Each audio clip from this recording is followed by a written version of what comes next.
शादी का बंधन सिर्फ दो इंसानों का नहीं, बल्कि दो परिवारों का मिलन होता है। लेकिन क्या हो जब इस रिश्ते में प्यार और प्राथमिकता का संतुलन बिगड़ जाए? आज की कहानी एक ऐसी पत्नी की है जो शादी के बाद अपने सपनों और वास्तविकता के बीच संघर्ष कर रही है। उसकी उम्मीदें, उसके अरमान और उसका जीवनसाथी से रिश्ता कैसे बदल गया, आइए सुनते हैं उसकी दिल छू लेने वाली दास्तां। मेरी हाल ही में शादी हुई है, लेकिन सच बताऊं तो मैं बिल्कुल भी खुश नहीं हूं। ऐसा इसलिए क्योंकि मेरे पति को मुझसे से ज्यादा अपनी मां के साथ समय बिताना अच्छा लगता है। किसी ने ठीक कहा है कि हमारा जीवन बहुत से पड़ावों से होकर गुजरता है। हर स्थिति एक नया बदलाव अपने साथ लेकर आती है।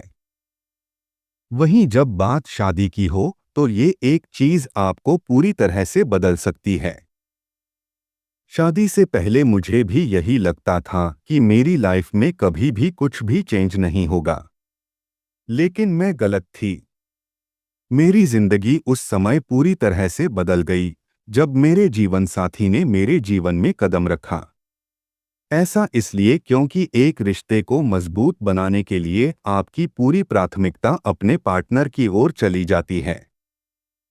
यह सब मैं इसलिए बता रही हूँ क्योंकि मेरा भी यह सपना था कि जब मैं शादी करूंगी तो सब कुछ मेरे और मेरे पति के बारे में होगा, लेकिन ऐसा नहीं हुआ। दरअसल मुझे जरा सा भी अंदाजा नहीं था कि मेरी शादी में बिल्कुल भी प्यार नहीं होगा। मैं किसी ऐसे व्यक्ति को चुन लूंगी जो कभी भी अपनी प्राथमिकताएं मेरे लिए नहीं बदलेगा। दरअसल जब मैं पहली बार सुरेश बदला हुआ नाम से मिली तो मैं उसके लविंग, केयरिंग और जेंटल नेचर की कायल हो गई। वह मेरे साथ बहुत अच्छा था। मैं देख सकती थी कि उसने कितने समझदार तरीके से इस रिश्ते को आगे बढ़ाया था। ऐसा इसलिए क्योंकि उन्होंने रिश्ता पक्का होने के दौरान सभी की राय ली थी। उसने न केवल अपनी माँ और बहनों की सुनी बल्कि उनकी बातों पर ध्यान भी दिया था, जिससे मुझे लगा था कि वह मेरी ज़रूरतों का भी ख्याल रखेगा। यही एक वजह भी है कि उससे शादी के लिए मेरी उम्मीदें हद से ज़्यादा बढ़ गईं। हमारी शादी का समय गया। सुरेश को अपना जीवन साथी बनाकर मैं बहुत ज़्यादा खुश थी। ऐसा इसलिए क्योंकि मुझे उम्मीद थी कि शादी के बाद हम दोनों पहले से भी ज्यादा करीब आ जाएंगे, लेकिन ऐसा कुछ भी नहीं हुआ। भले ही यह एक अरेंज मैरिज थी, एक दूसरे को जानने में हमें समय लग रहा था, लेकिन मैं देख सकता थी कि जो समय मेरा होना चाहिए था वह उसे अपनी माँ और बहनों के साथ बिताता था। अगर कभी भी कुछ समय बिताने के लिए हम एक साथ बैठ भी जाते तो उसकी माँ उसे आवाज दे देती थी, नहीं तो वह अपनी माँ को हमारे कमरे में बुला लेता था ताकि हम सब एक साथ अच्छा समय बिता सकें। उसने कभी भी मुझे प्यार करने या हमारे रिश्ते को अपनी प्राथमिकता देने की कोशिश नहीं की। यह कभी कभार का होता तो मैं सहन भी कर लेती, लेकिन जब ऐसा हर रोज होने लगा तो मैं बुरी तरह चिड़चिड़ा गई। ऐसा इसलिए क्योंकि एक साल से ज्यादा हो गया कि हम दोनों के बीच कोई भी भावनात्मक रिश्ता नहीं बन पाया है। हमारा बंधन केवल जिम्मेदारी भर का है। सबसे बुरी बात यह थी कि वह मेरे से ज्यादा अपनी माँ के साथ समय बिताना पसंद करता है। वह न केवल उनको हमारे साथ आउटिंग पर ले जाता है, बल्कि डिनर डेट्स पर भी उन्हें अपने साथ ले जाने की बात करता है।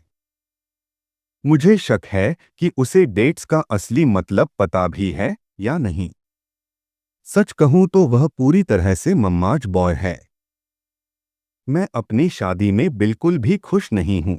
ऐसा इसलिए क्योंकि उसे कभी भी इस बात का एहसास नहीं हुआ कि उसकी पत्नी को क्या चाहिए। एक आदमी का पहला प्यार हमेशा उसकी मां नहीं रह सकती है। शादी के बाद उसे अपनी पत्नी के लिए भी जगह बनानी पड़ती है। लेकिन सुरेश की यही कमी रही है। यह कहना बहुत ही बेकार होगा कि मैं अभी तक अपने पति के साथ छुट्टी पर अकेले नहीं गई हूं। हम जब भी बाहर जाते हैं उसमें हमेशा उनकी माँ और बहनें शामिल होती हैं। भले ही मेरी सास और नंदे बहुत अच्छी हैं, फिर भी मैं खुश नहीं हूँ।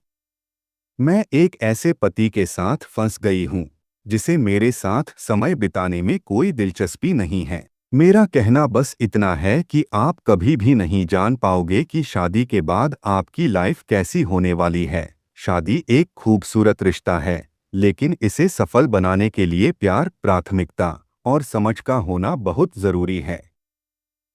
रिश्ते में अगर एक पार्टनर अपनी जिम्मेदारी नहीं समझे, तो दूसरा हमेशा अधूरा महसूस करता है। इस कहानी से हमें ये सीखने को मिलता है कि रिश्तों में संतुलन बनाए रखना कितना जरूरी है। अगर आपको यह कहानी पसंद आई हो, तो इसे लाइक और शेयर करें। हमारे चैनल को सब्सक्राइब करें और अपनी राय कमेंट सेक्शन में जरूर बताएं। अगली बार एक और नई कहानी के साथ फिर मिलेंगे। तब तक के लिए अपना ख्याल रखें। आपका समय निकलकर हमारे साथ था, इसके लिए आपका धन्यवाद। अगली बार फिर से मिलते हैं नए और रोचक वीडियो के साथ। चैनल को सब्सक्राइब करना न भूलें। धन्यवाद और शुभकामनाएं।